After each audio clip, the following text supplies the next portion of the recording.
Hey everybody, my name is Shane Misuro, and this is my personal introduction for School Law 850.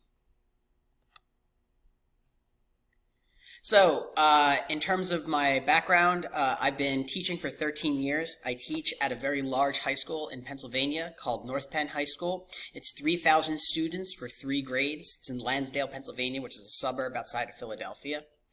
I teach marine science and botany, which is a little bit unusual for a high school class to have a marine science and botany class. But with a school that size, you tend to have a lot of opportunities to be to have a lot of electives that other smaller schools might not have enough funds or people to actually take the course. My specific program of study is a master's in educational technology. I already have my master's in curriculum and instruction from LaSalle University, so this is round 2 for me. Also, something interesting about myself, I am the 3-time bare knuckle boxing champion of Pennsylvania Regional, not national.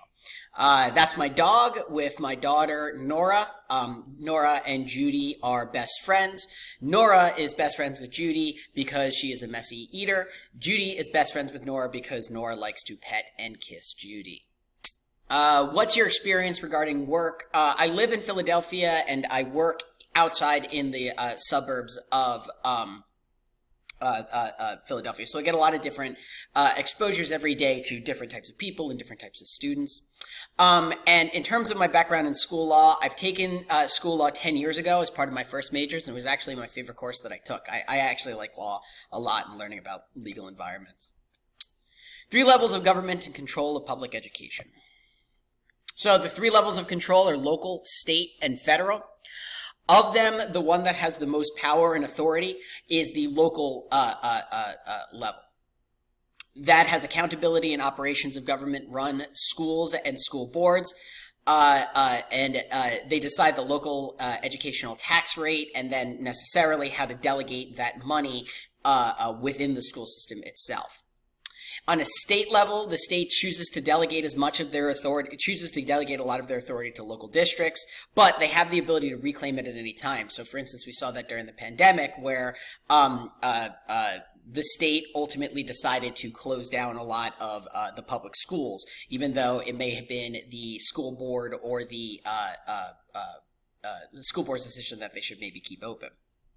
They also establish educational standards for subjects. That's where the standards come from, is at the state level.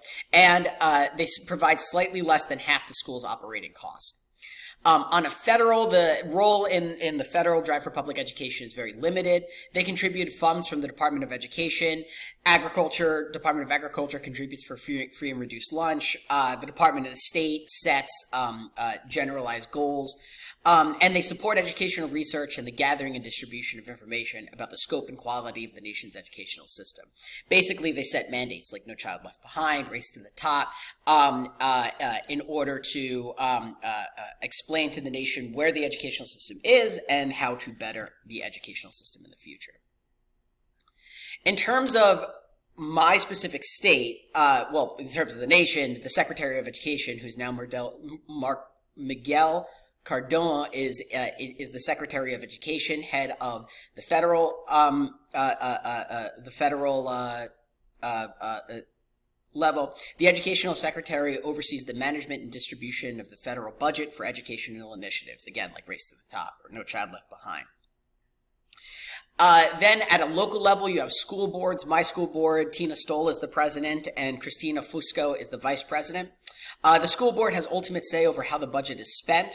The school board members are either elected or they're publicly appointed, unlike the educational secretary, which is appointed by the president of the United States. And they have the most power over all the different levels of education. On a state level, Bob Casey and Pat Toomey are my state senators. I want to say Rob Fitzpatrick, Malagary, and Mensch are my state level representatives. The state representatives vote on educational policies and initiatives. They're elected generally by me and other people that live in Pennsylvania for me. Which of the 3 levels of governments have the most influence? Like I said, The local has the most influence overall. They evaluate, develop, implement management, communication, technology, school level governance, operation systems that support each student's learnings and needs to promote a mission and vision of the school. On a state level, the state's job is to evaluate, develop, and advocate for the data-informed, equitable research plan for supporting school improvement and student development, basically standards that fit the particular student's needs and student learning objectives. On a federal level, they reflectively evaluate, communicate about, and improve laws, rights, policies, and regulations to promote student and adult success and well-being. They do federal policy with stuff like Act 48 and different initiatives for professional improvement and mandates. So, how does it all work? How does it all come together? How does it support the well-being of each student? Well, ideally, the funds in the form of taxes are collected at a federal, state, and local level, and then they're given to the local school board, which has the best kind of microscopic understanding of how to distribute their funds for the well-being of the individual students within their unique school district. However, to the extent that the school board misallocates those funds, to the extent that the state passes standards that don't promote the educational well-being of the student or aren't aligned to student success within a particular state, and to the extent that the federal government passes policies that interfere with the everyday teaching and learning of students, the system can break down. The federal government can pass, for instance, just spitballing here, a policy that says we have to test for a month out of every year.